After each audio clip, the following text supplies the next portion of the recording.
आज हमारे बीच श्री लालचंद जी हैं जो भगनौली गांव में रहते हैं। आज श्राद्ध शुरू हुआ है, हमारे घर पे भी श्राद्ध था। आज वो हमारे घर पे पधारे हैं। श्री लालचंद जी की उम्र अब 76 साल की है। वो 32 साल तक देवता जीशर के कारदार भी रहे हैं खड़ान में। और इनकी खासियत ये है कि जो परंपरागत हमारे गीत हैं, पर्व हैं, इनसे संबंधित जानकारी हैं, तो उसके वो चलते फिरते एक खजाना है। तो आज क्योंकि आज से श्राद्ध शुरू हुए हैं, आज पूर्णमासी का श्राद्ध था, तो उनसे हम इसी विषय पर जान लेते हैं कि इस पर हमारे कैसे गीत रहे हैं पहले, जिनको लोग भूलते जा रहे हैं। अब तो कोई ही जानता होगा इन चीज़ों के बारे में, क्योंकि ये चीज़ें जो है हमारी संस्कृति के जो मुख्य अंग थे वो लुप्त होती जा रहे हैं। तो श्री लालचंद जी जो आज से श्राद्ध शुरू हुए हैं, इसके बारे में जो हमारी परंपरा है कैसी रही है और किस तरह के गीत और इस पे बारे में क्या जानकारी देंगे आप, कृपया बताएं। त्रेता में श्री राम को वनवास हुआ, तो वनवास के 12वें साल के राजा दशरथ की मृत्यु हो गई थी। उनका वर्ष पहला श्राद्ध बुझ में इस पूर्णमासी का उनका पहला श्राद्ध था। तो श्री राम ने विधि पूर्वक ब्राह्मण को बुला के राजा दशरथ का पहला श्राद्ध अर्पण किया है। तो उसमें ऐसा है कि ये गाना गाया गया है पर बुजुर्गों ने, ये हमने नहीं, हमारे पूर्वजों ने हजारों वर्ष की पहली बात है कि जब दशरथ का जब श्राद्ध आया होगा पहले दिन, तो राम जी ने जो है सीता को बोला, भाई हमने आज राजा दशरथ का श्राद्ध देना है। तो फिर इसी के साथ जो है आगे फिर उन्होंने क्या बोला, क्या गाया, ओ सोजुकी पुनलेबे बेशबिका अनेकता रामे दिनो पेलो शरादा तो आठुए बाजारुए मिठो चानो बुजुना सिए चानो बरुटारो बड़ो बड़ोटारो चाणे मुखे सियाजी डायरो छपरारी छई छपरारी छई काबे ओ काले चुंगो कागुए ओले नशो लंकारे बाजारे तो वो लड़का जो बड़ोटारो बड़ो बोला चाणे मुखे सियाजी डायरो छपरारी छे तो छपरारी छे कबे काले चुंगो पचिए लाए नशो लंकारे बाजारे ओ सारे बुमो आसुइबे लंका केरे नगारे ओ राजो भीमो आसुओबे दोषु ओ बोले तो बेला गोगुला लंका केरो रावण जय बासना की डकाए ओ तो मालता बोलू बोला लंका के रेडियो जय बासना की डकाए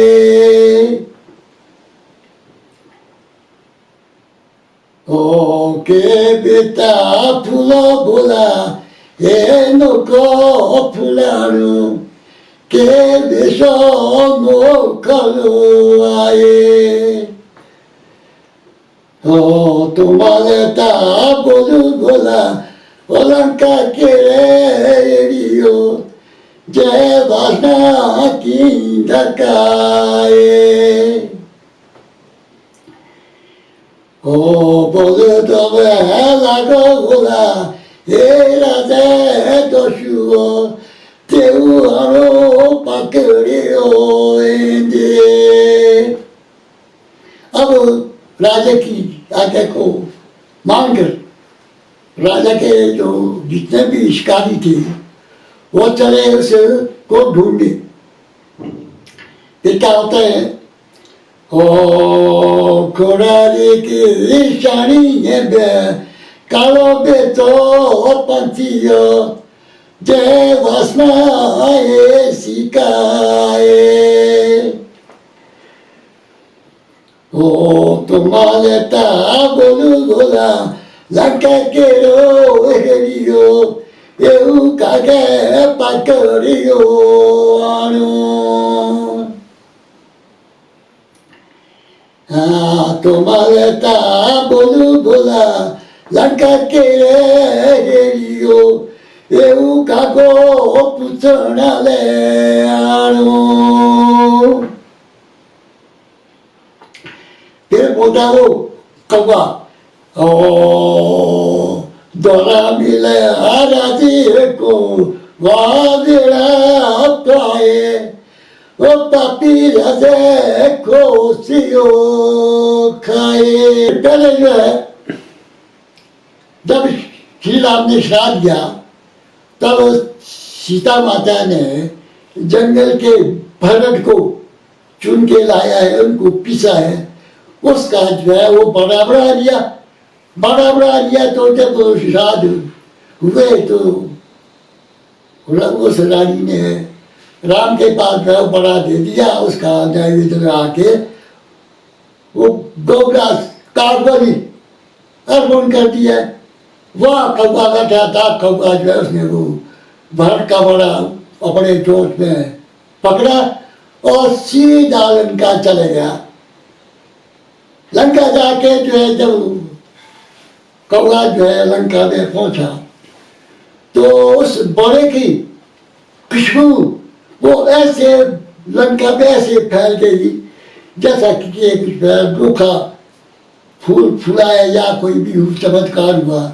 रावण जो है लंका वाले को बता दिया, बोला जाओ ये खुशबू कहाँ से आई है, इसका पता करो, या तो कोई नया फूल फूला है या कोई लंका के बाजार में कोई नया हलवाइया बैठा है, तो इसका पता करो।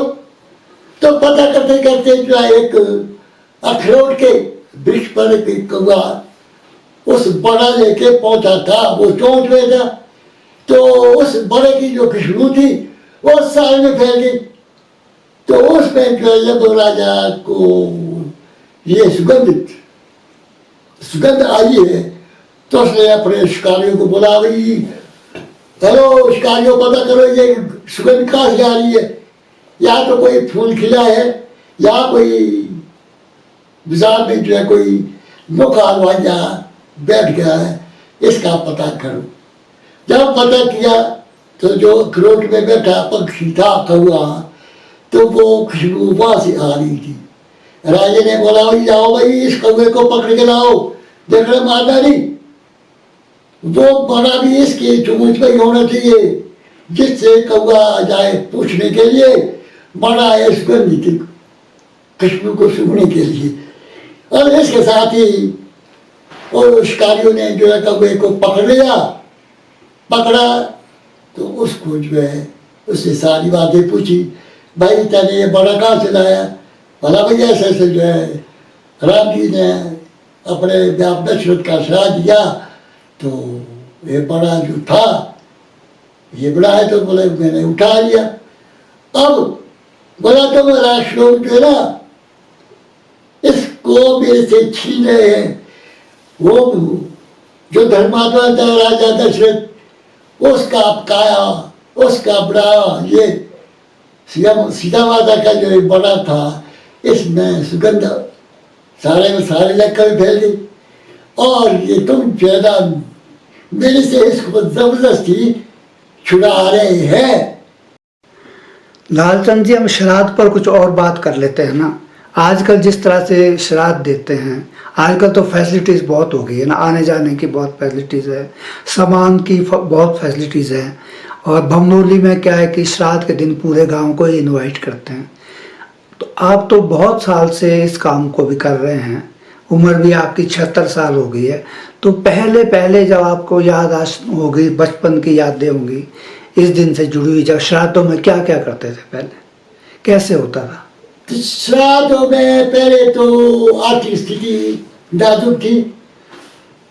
अब उन लोग जो है ब्राह्मण को बुलाते थे, तो उसमें क्या था, फिर रंगाउट की सब्जी होती थी, चपातियाँ होती थी, उसको परोसते थे। बाद में 10-10 पैसे 25-25 पैसे दक्षिणा देते थे। आज तो काफी लोग समृद्ध हैं, आजकल तो काफी दे देते हैं। आजकल तो आज काफी। तो भावना में कोई फर्क दिखता है आपको? पहले भावना में फर्क, श्रद्धा नहीं रही, उतनी नहीं रही, श्रद्धा नहीं रही है। आज जो है ब्राह्मण को बुलाने के लिए उनके पास में खजाना खाली है।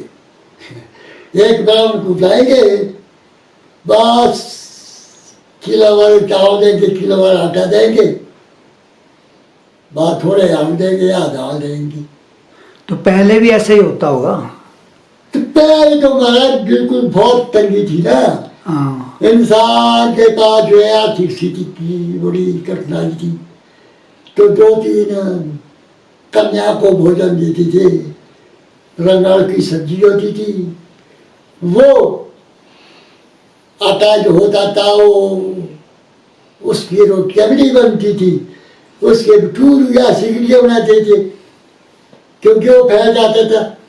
अब सावन में कणक आएगी, फिर वो तो बिल्कुल होती थी। तो कणक कब पैदा होती थी यहाँ पर? गेहूं कब पैदा होते थे? कम पैदा भी होती थी, जुलाई में आती थी, जून जुलाई में। अच्छा। तो वो कणक जो है बिल्कुल मीठी होती थी, उसकी फुलके नहीं बनते थे, सिगड़ियाँ बनाते थे या टूर बनाते थे। तो ये जौ और मक्की तो लगती थी शुरू से ही? जौ मक्की तो बाद फसल भी आती थी ना। अच्छा अच्छा, उसके बाद होता था। या किसी के कोई जैसे नियोल जगह होती थी, वहाँ उनके अपने चावल होती थी, उनको बनाते थे। जो कुछ सेठ होते थे जिसके पास थोड़ा शर्माया होता था, वो चावल बना देती थी। कादान जानते आप? कादान? हाँ जानते हैं। हाँ। हाँ। तो उसका भात बनाती थी। चुंडू दान भी तो होता था। चुंडू दान भी होता था। तो आज जो है, आज सब कुछ है, इंसान के अंदर देने की श्रद्धा नहीं। लेकिन जैसे आप बता रहे ना, चावल की कमी होती थी, तो उस समय पिंड तो चावल से ही बनाते होंगे, कहाँ से बनाते थे? तो लोगों के जहाँ नियोल होता था, अच्छा, नियोल में है ना, अच्छा वहां से लाते थे। वहां से लाते थे। अच्छा अच्छा। जैसे खड़ान है या ये झुड़ी कुड़ी है, अच्छा। वहां से लाते थे, या कोई रिश्तेदारी में है ले आते थे। तो उस समय भी क्या सारे गांव को बुलाते थे श्राद्ध के दिन? अरे ऐसा कहाँ बुलाते थे, ऐसे बुलाते थे जो ब्राह्मण की कन्या है, अच्छा, ब्राह्मण की कन्या बुलाते थे। अच्छा अच्छा। या एक दो कोई लड़का आ गया तो उसको बुलाते थे, बाकी कोई नहीं। तो आप लोग यजमानों के वहां जाते रहते थे, तो वहां कैसा रहता था? अब तो ऐसा ना, उस समय कैसा रहता था? उस समय कैसा रहता? उस समय आदर सत्कार था, आज आदर सत्कार नहीं है। आज आदर सत्कार नहीं है। फिर क्या करेंगे लोग, बस थोड़े सा किलो भर आटा, किलो भर चावल, ठीक है, थोड़ी दाल हो गया, नमक है, चीनी है, हल्दी है, नमक है, वो जो है पूरियों में बांध के देते थे, चले आती थी। और पूजा तो विधि पूर्वक हो रही है आजकल। पूजा कौन, पिंड कौन करता था? पिंड तो वो करता था कोई जो बड़ा सेठ होता था। अच्छा, पहले कोई कोई करते थे। कोई। अच्छा। अब जैसे खुदी में वकील है, हाँ। जैसे खुदी में वकील था, वो करता था पिंड। अच्छा, वो तो बाकी जो कोई बड़ा पंडित है कोई, वो करता था अपने वहाँ। अच्छा तो अपने गांव वाले को बुलाना है, हाँ। या वही श्राद्ध ऐसी होती है। अच्छा अच्छा अच्छा। तो आजकल जो है राजपूतों के हाल तो बाकी मतलब कन्या भोजन ही होता था, हाँ। इतना ही करते थे। आज आज कोई भी वो नहीं है। ब्राह्मण को बुला लिया, हाँ भाई चाल भैया, थोड़ा जैसा संकल्प किया, जय हरि, जा भाई। आज आज ऐसा ब्राह्मण के बाद तो सबका है ना, एवं राजपूत के बाद तो चाहे कोई बड़ा से बड़ा है, कोई नहीं है कोई नहीं है। ये तो ब्राह्मण के अलावा आप कहीं भी जाओ, आप हमारे पूरे चार कशारी में कोई भी वो नहीं है। सिर्फ उस ब्राह्मण को खाना खिलाते थे, वो भी किसी नगर पिंड के लिए है। बाकी तो बस एक शेर आटा, एक शेर चावल, 10-20 रुपया दिए, जे है। आज भी है, श्रद्धा नहीं है, आस्था नहीं है, कर्म नहीं है, धर्म नहीं है। आज कोई भी आएगा तो उसको जो है दारू पिलाएंगे। कोई रिश्तेदार आ गया है ना, हाँ हाँ हाँ। तो उसको दारू पिलाएंगे। जी है, हो गई श्राद्ध। अब श्राद्ध का तो हमारे गांव में देखो कितना, हमारे गांव में अभी है, चल रहा है। तो ये भी आज जो है वह रोज पर लोग जो है पतन की ओर जा रहे हैं। तो ये हाल है। चलो, सब लोग अपने अपने तरीके से श्राद्ध कर्म कर रहे हैं। बस आपके पास परंपरागत जानकारियां काफी है, गीतों का खजाना भी आपके पास है। आपसे समय समय पर बात करते रहेंगे हम। तब के लिए नमस्कार।